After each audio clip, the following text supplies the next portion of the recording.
Hey everybody, today I'm going to be speaking with John Ninnis. He is a freelance filmmaker and director. He attended the University of Wales. He has appeared in and directed Mummy Fell Asleep, Virgil Vigilante, and Dead Dad. He has appeared as a supporting actor in Doctor Who, Merlin, Gavin and Stacey, Show Dogs, Casualty, and of course, Sanditon.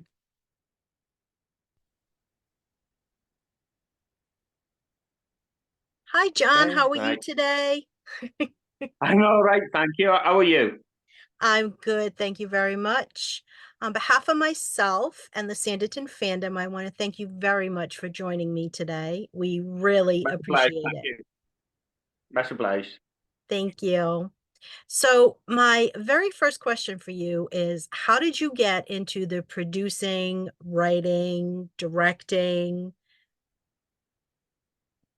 Um, I started off when I was in school. I was interested in um, filming stuff from school concerts and stuff like that with a VHS camera at school, and then I wanted to do something to do with filmmaking and all that. And at the time, my GCSE grades wasn't the best, but luckily, I there was a computer teacher that I used to go to computer club. Knew a new course, uh, which was a GMVQ Advance, and I started from there and got accepted and made a couple of videos, audio, and also like wrote stories with newspaper and all that. And that was my first taste. As for the extra work, the first extra work I did was a TV show called A Mind to Kill, which was like a Welsh Inspector Morse type of show. And my job was I was a charity donator, uh, shaking a bucket. It was supposed to be money, but it was full of screws, and I had to say NHBCC, and there were two guys on stilts, and and it was a funny moment where the guy on one of the guys on stilts almost fell, but he swung his leg to save himself from falling, but that piece of wood almost hit me. Oh my Luckily enough, God. luckily enough, the first AD grabbed my jacket and pulled me at the side, asking if I was all right because it just sort of came out of sudden, out of sudden, and I was like 1 hour's work, which was short and sweet, but it was like watching the filming and all that, and then the following year, then there was filming going on called The Theory of Flight, which was directed by Paul Greengrass, who directed the Jason Bourne sequels with Matt Damon. Mhm. And one of his early breaks was directing this film with Kenneth Branagh and Ellen Barton Carter, and they were filming in the middle of Merthyr, which was big news at the time, where somebody put it in the Merthyr Express and the Echo, and which upset the crews. But luckily, then it was apology. But I was interested in working as one of the crew, whether it was running or something like that, and so I rang the agency and they said, no, we're only looking for extras. Would you do you want to do any extra work? And I said, yes, please. So I took a day off from college, well, bunked off, and went straight up to Cyfarthfa then. And my bit was to walk up 4 steps, because they were filming at this promenade where they had the brass band, and Kenneth and Ellen Barton Carter was having a smoke, and that was the scene. And all I remember with that was Kenneth liked swearing. Oh my goodness. Yeah, he liked saying the F word. You Oh know, my he was, goodness. and he's quite a cheerful chap. Sort of walk past, wave to anyone. and Eleanor sort of kept herself to herself at the time, and and that was that. But then I concentrated on my film study. My film studies. I did an HND in media, and then I did a film degree in Newport, and I sort of did the extra work a little bit more on productions like Doctor Who, Merlin, and then there's a Welsh production called Cardiff, which means Cardiff, the capital city of Wales. And what else have we done? Merlin. I did the Bear Grylls adverts. Did I you do also did it. show dogs? Show dogs? Yes, I did. Okay. Yes, I did. That I got a story about show dogs. I did a week there, and Show Dogs, which I have to be honest, is a dreadful film. Directed by the guy who did the Scooby-Doo films. But even on the set, because it's supposed to be set in Los Angeles, in the UK, we got what we call crufts, where you got like where dogs win awards for being the best dogs and all that. Well, Los Angeles have the crufts, but it was set in Los Angeles, but shot in Cardiff. Oh my God. So You how know, did they make the UK look like LA? well, the filming inside was in. Oh, you were inside. Okay. It was known as a Welsh Pinewood Studios, which is off the outskirts of Cardiff. But they did actually shoot some outside locations where there's bits where at the beginning there's like a nice helicopter shot that's filmed in Newport, and like Newport is like this industrial. It's classified as a city, but it's a town, and and I think it's supposed to be set in New York, and Newport isn't New York, but but the actual filming, no, the actual film. Excuse the thing. I'm just holding my phone. That's okay. The actual filming. There was a scene where the main dog is being checked by these judges. Okay, go. Right. Right. If we go back to Show Dogs, right. The 4 days that we're filming was the director had this judge to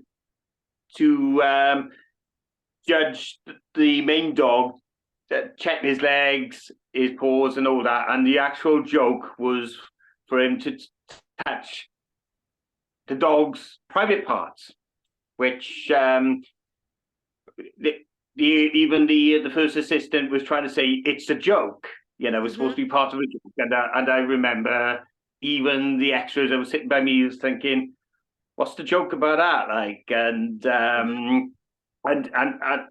because of the in the UK, we've had like celebrities that's been exposed for doing horrible things. I said it's a good job, but a dog can't talk, and it was like, and then a couple of months later, when it came at the cinema, then in America, they cut that scene out because it was mainly the mother audience saw the dog as a child, even though it was voiced by a 40-something rapper.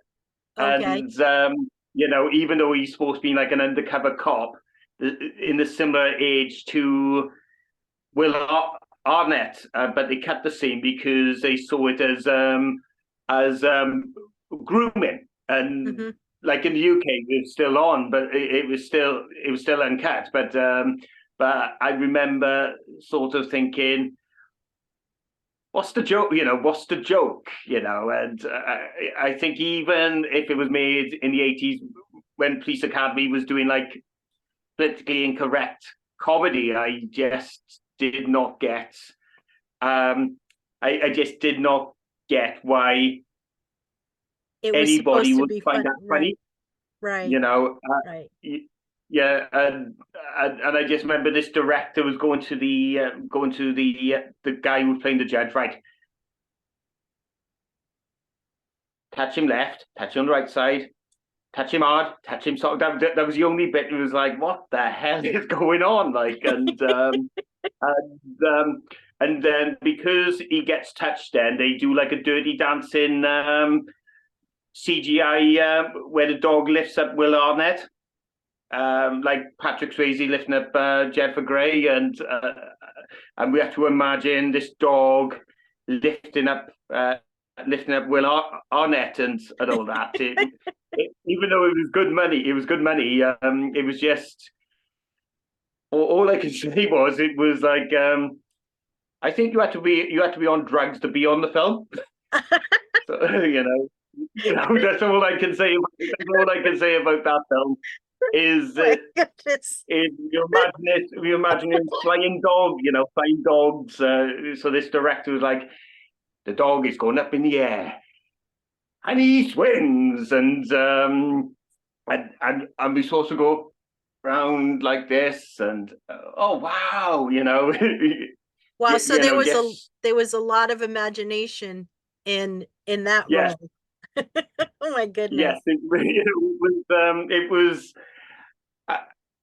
I think when I watched the finished film, I was watching it with my son because it was a family film, and I thought, what the hell? Because you do see the shot of me of the scene, and I wear this ridiculous. It looked like a bow tie, like a Texan bow tie, Okay. and All right. and Yep. it was the most horrible color. And even though I wore different outfits during the days, the one that they chosen was this bow tie. I thought, who the hell would wear that? But yes, me. But that was my 4 days on Show Dogs. Oh my goodness. Okay. So then after that, what was Sanditon after that? Yes, Yes. I did. I, I had the call. This would have been October 2021. Said, would you be interested in working on Sanditon? And so I traveled, and I was expecting 2 days work, 1 or 2 days work, and didn't realize it was going to be 3 weeks, and all I can remember was it was a lovely, lovely time driving down from Wales down to I was in this area just between Bristol and Bath, Hmm. and so leaving 4:30 in the morning, getting down at 6:30 was it was just nice, seeing the days, sunshine shining, and and all that. It was it was a very positive October, uh, and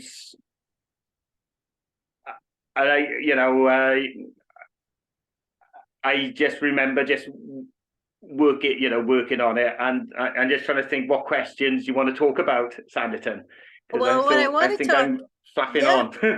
what I want to know is, I know in the very first scene that we see you in, you are with Flo Wilson, who is a look is just absolutely Mrs. amazing, Evening. and Alana Southerton, because it's when you're preparing the house for the return of Coulbourne and Leo and Augusta. So that's the very first scene. So you got to work with Flo Wilson, I'm assuming, um, because you guys were all in the same scene together. And then Mm-hmm. Alana, and while I have a moment, I want to thank you for connecting Alana and us, because she was an absolute delight to speak with.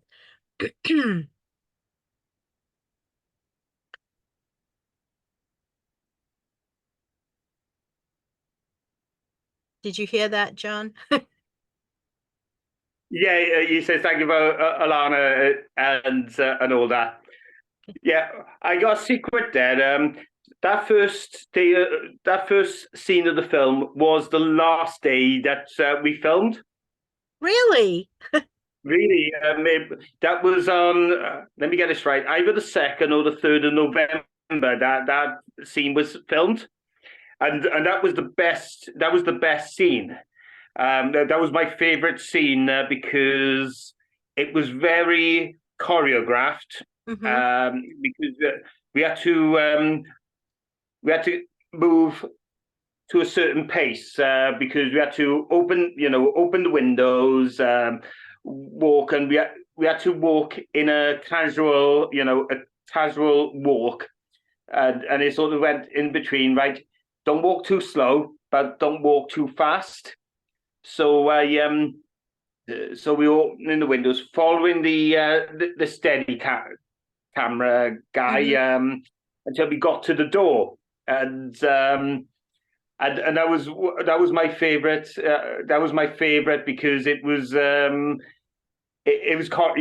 way it was choreographed, and then when we watched the finished scene when they filmed it, uh, because the third assistant was filming it on a camera, behind the steady cam, and it was like, my God, this looks really epic, really exciting.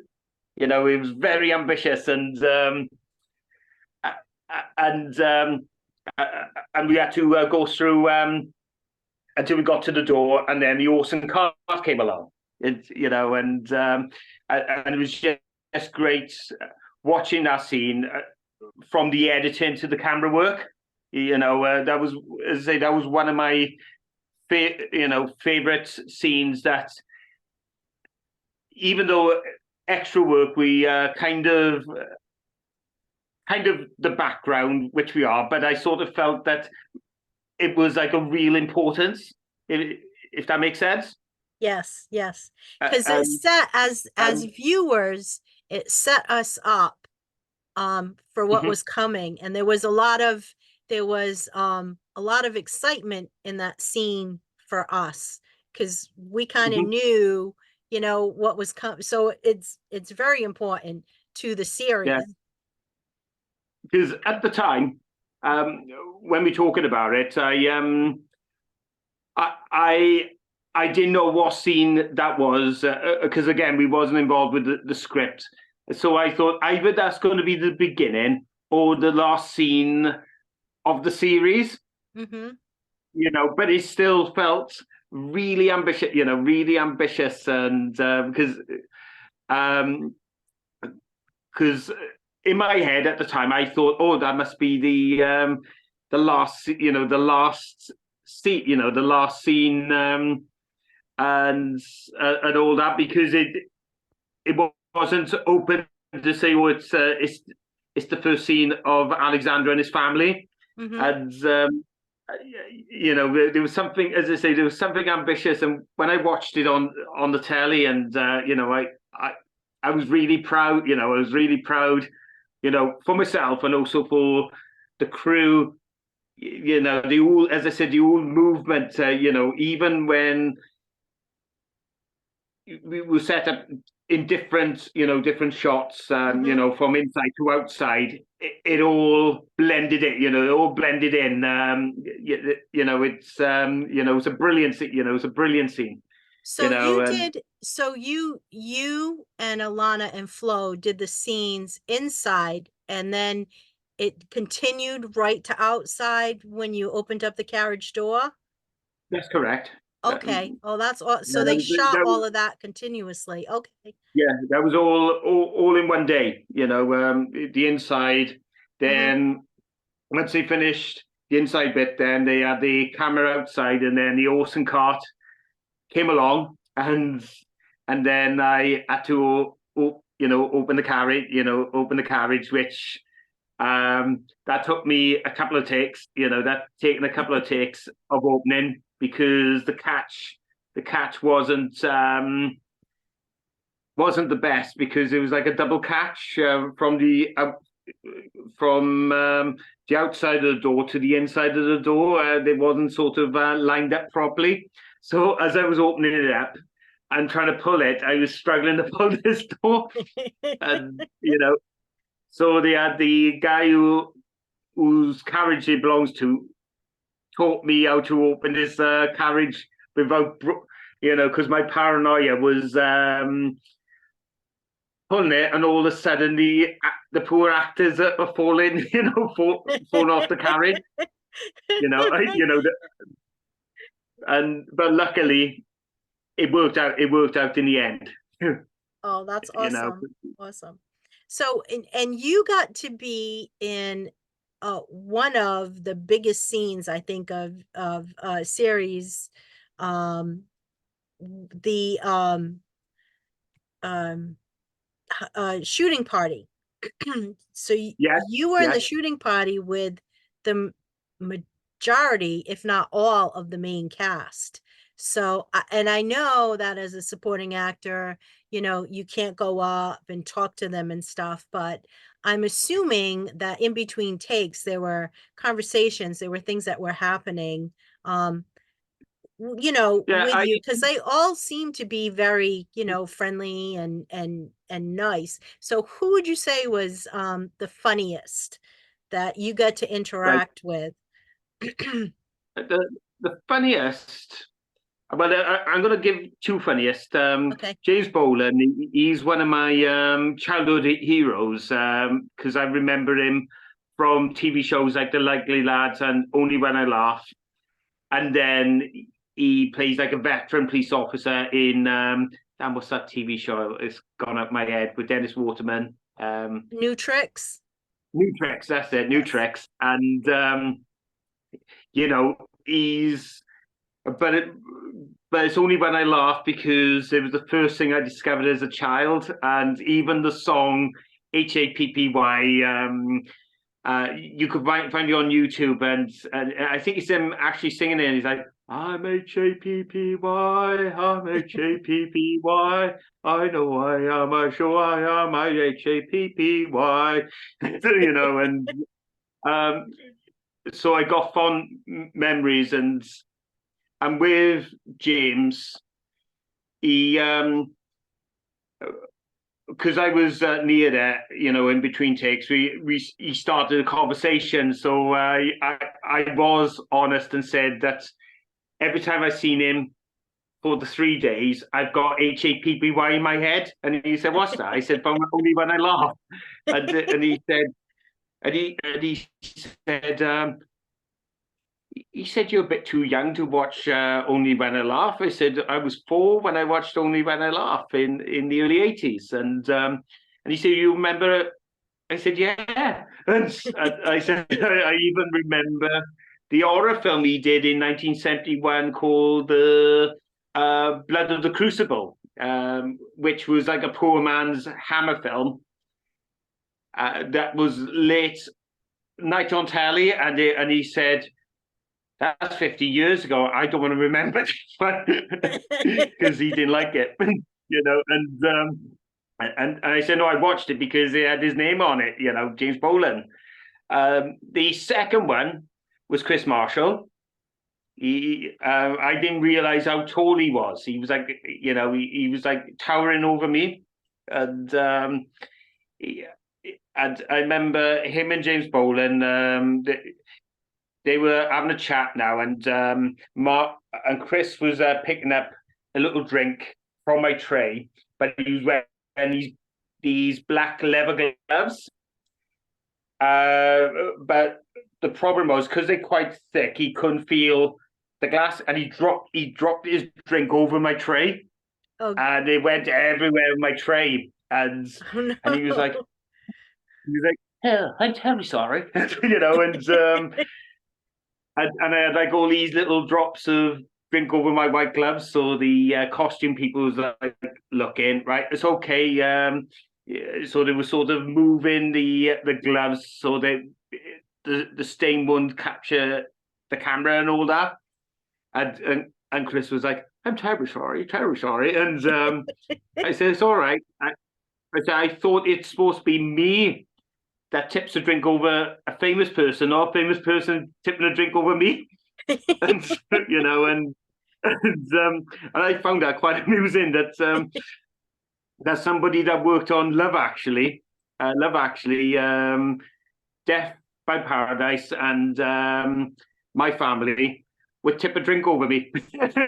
You know, so So so it's it's something to tell something, my kids. yep, yep. So it's something there that you will be able to remember for all time when it comes. And okay, Yeah, can there you see you me? are.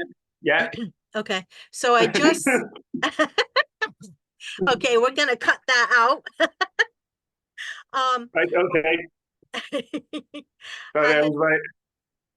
I just saw that scene last night, and when I was rewatching, and you cannot even tell that, there's no panic or anything anywhere on anybody's face that a drink went, flying Yeah, all over you.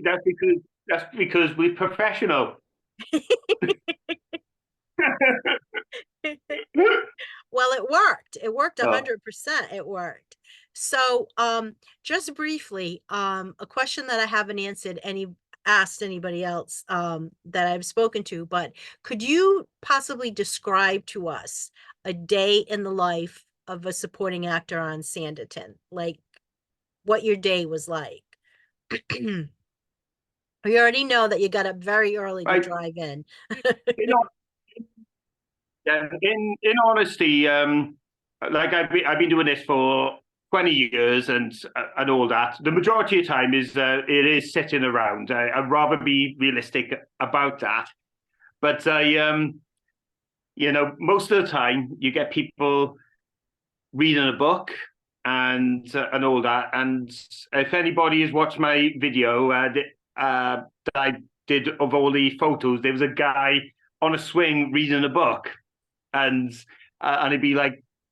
he'd be chatting and waiting for the setup, or we in a different room, and all that. But most of the time, I would like to find my own little creativity while waiting, like even like looking at the beautiful gardens, doing the sunset, seeing the cows, and just and drinking cups of tea, drinking cups of tea, and eating like a packet or two um, fruit shortbread biscuits and all that. But Sanditon, it was quite a family feeling, from the crew, from the actors, and and all that. And I don't know, part of that was doing COVID. It was more relaxing, and and all that. That we still did our job, but it was still, but it felt very rewarding, if that makes sense. But It it was does. just like, yeah, the whole atmosphere. It was just lucky we got there when it was a nice summer autumn day.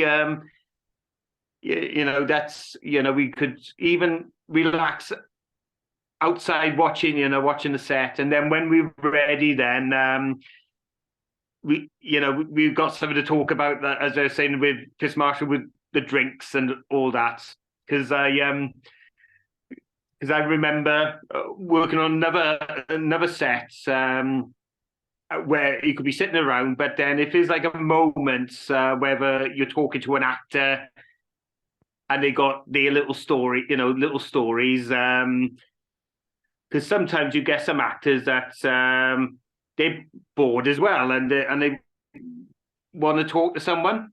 Mm-hmm. And then there's others then that they read a script and they only focus on the script, which there's no right, no wrong with that. It's just the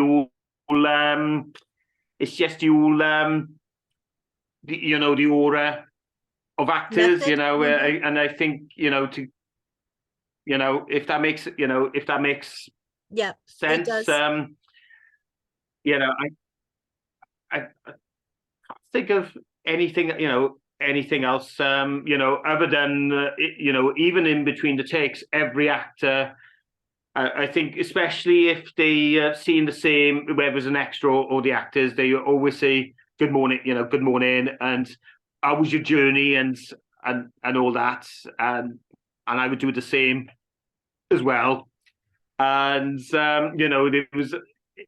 it felt like a real family environment. Like even Ben, who played Alexander, it was always good morning, and even when you had lunch, it was like, what did you have for lunch? And it could be like curry and the afters, and even if it was food left over, I used to take a couple of bags to give to my neighbours.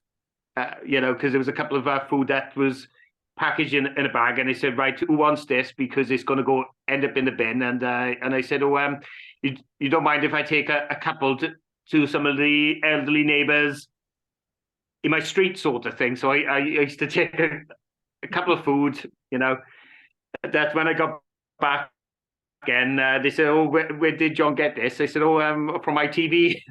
And so they were quite impressed with that. Because I'm trying to think what they had. I think it was like salad stuff and all that. So I messaged my mother and said, before I go home, I got a couple of food. Would Yvonne like some of this? Yeah. So I brought like a couple of bagfuls, and until I got back to Wales, and they appreciate that they had food from the Sanditon set, so Excellent. and then after when I was filming, some of them said, oh, you have you got any more filming going on? They said, if there's any food, bring some along, like. But they were good. They were good days. Not just the filming. It was just like the case of bringing food for the locals. Mm-hmm. That's awesome. That was very sweet of you to do, John. But have you got any other questions? The only other question I have for you is if you have anything in the works that you would like to share with the group, if you have anything like coming up that you're working on. Like at the moment, I've just been taking photos, making little videos, finding inspiring stuff to whether it's in the street, I make little videos that inspires me, and at the moment as well, I was doing a normal job just before Christmas at this recycling plant where I was taking photos of old paintings and drawings, and trying to come up with a little story based on paintings and like even letters that I found, that end up getting recycled. Mm-hmm. And so I don't know where I'm going to go with that, but it was like probably eventually I'll send you some paintings that I found. Like there was some natural art, there was like kids drawings, and especially kids drawings where I sort of think, why are they going in the bin? Because there was some really good, there was some really great art, and like even photographs. There was like photographs of weddings I can get, and maybe it was like a divorce, like a divorce, or maybe technology. But they all were coming from this conveyor belt, and then like some toys that I found. I was taking some photos of toys. There was even some on the conveyor belt where there was like some adult magazines that was coming up, and so I was taking some photos of the toys reading the adult magazines during my lunch hour. So I was trying to come up with little stories, like even toys got to have feelings as well, But Right, exactly. you know, but but as I say, there's I'm just been making notes, trying to create like different, um, just different story, just different Right. stories of based at a recycling plant, and uh, fingers crossed I'll come out with something, come out with something. I'm I usually sure, like to, I am I, sure that you will. I I've just seen your usually like stuff. to get inspired, and I like even um me and my son were going for a walk a few years back, and we went to this climbing center near me, and there was a dog, and I noticed there was dog ice cream, so I made a video asking, "Oh, could I feed a dog?" and just made a little video because I thought, oh, there's not many dog ice cream adverts out there, so I usually like to come out with some just ideas that Hmm. comes to my head at the time, just get some inspiration, Hmm. Hmm. right? I'm just trying to think of other stuff. And also I've been making music videos for a friend of mine. He does like Nashville type of music, Hmm. and I've done about five for him, but the one that I liked, it was a love story about and I just asked, instead of me making like old film archives, can I make one of him and his wife? I said, don't know what the story is. Can I make one of him and his wife? So I finished work at the recycling plant in September, drove down to Port Talbot, met him, and I said, right, we're going on a beach. So I filmed them holding hands and just making up stuff. And I said, right, guys, can you dance? And they said, what sort of dance? They said, oh, just like a messing around. So they did like where you The twirl. Hmm. do the twirl. Yeah. Um, they did the twirl, and then I had him sort of looking around because it was supposed to be like a dream, and again, I had the idea in my head, jotted these shots, and then when I went back in, I made a story out of it, visually, and I was talking to Jessica, and last week we were at the birthday party, and he was saying that people liked it and how much thought it was in there, and I said we were making it up, and because I would never, because even the feedback I put down, they said there's some full of poetry, and it was like I made it up, I just put it together, and I think the filmmaking speaks for itself. I didn't sort of Hmm. have an idea and say, right, it's going to be like this, and then I just sort of made it a bit more organically, if that makes sense. Yes, it does. It Uh, makes absolute sense. You were just moved by what was happening around you. It just drove you were inspired by what was around you. yeah, and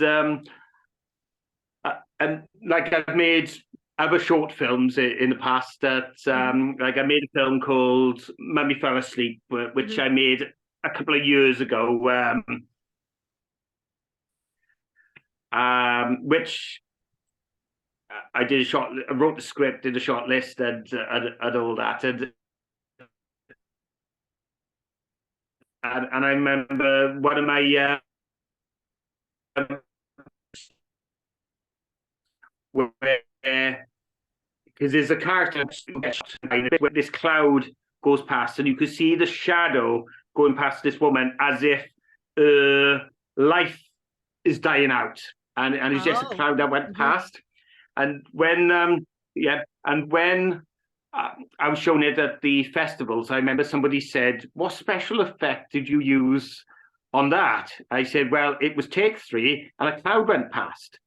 I said it was an happy accident, and he said, "Oh no, you didn't. You must have done After Effects." I said, "No, it was a cloud."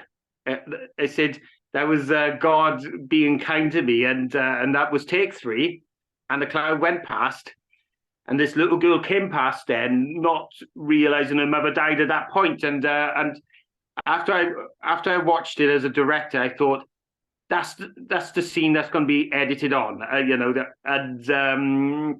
and it was an happy accident.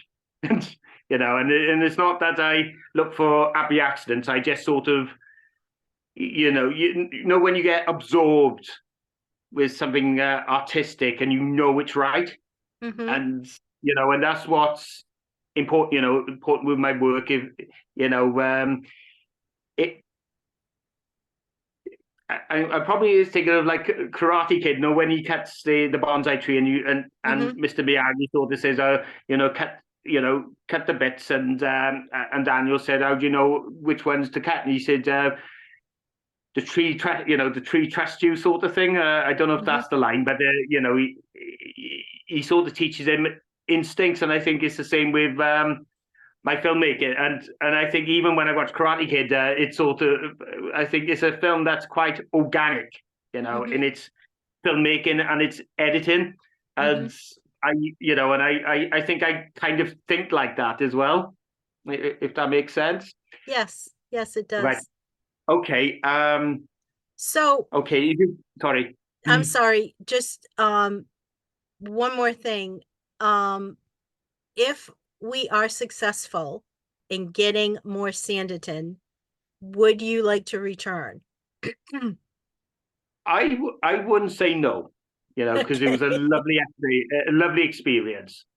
And what I find fascinating about Sanditon, because I've spoken to many fans in the last 2 years, very loyal fans. Some people sort of think, right, season three is enough, and then, but then I feel that it's very open to question. That you could tell many stories, and I think what's fascinating about Sanditon, from talking to the crew and talking to the fans, it was a book that was unfinished because I Yes, think she died halfway. I yes, think she died halfway. It was kind of like Jane Austen's answer to Kafka's The Trial, because that was another unfinished book, which Kafka actually said to his solicitor, "I don't want that published. It's unfinished." But then after he died, then the solicitor was thinking money, thinking hmm, money, and he made and I think it's the same thing. And I think Charles Dickens' his last story was unfinished as well. And I think what's fascinating about Sanditon, it's very open. It was very open for many stories, and and I think we've had this discussion where even if a show never got finished, I even like to see fans of Sanditon come up with their own story of, whether it's Rose or Alexander, is it Alexander? yes. My mind's totally gone. Yeah, Alexander and Rose. Alexander. Yes.